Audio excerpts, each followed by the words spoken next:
And at the end of the service, as I was leaving, she stopped me and she said, sir, can I tell you something? And I said, sure. And she said, I have a fine to pay at the courthouse next door of $50, and I didn't have $50.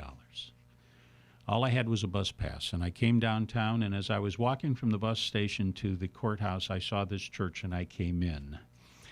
And I prayed for a miracle. And she said, you see that elderly woman down there? And I said, yeah. She saw me crying, and she came over to me and asked what was wrong, and I told her. And the woman took out her checkbook, and she wrote a check for the $50. And she proudly held up the check, and the elderly woman's name on the check started with the word judge. Wow. So she had her money. Wow. So I congratulated her, and she said, it was a miracle. And I said, yeah, it kind of was. And as I went to leave again, she says, I haven't eaten in 3 days. Can you help me?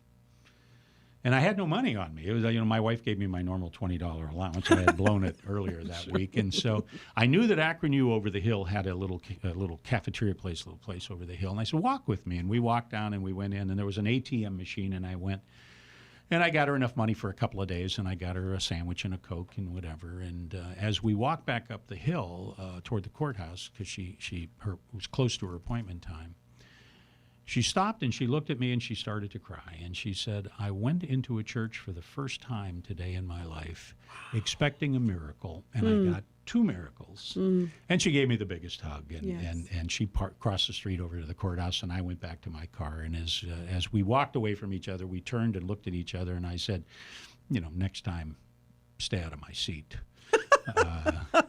Now, I will tell you, Grace, I've been back there a number of times since, and several times I've seen her there sitting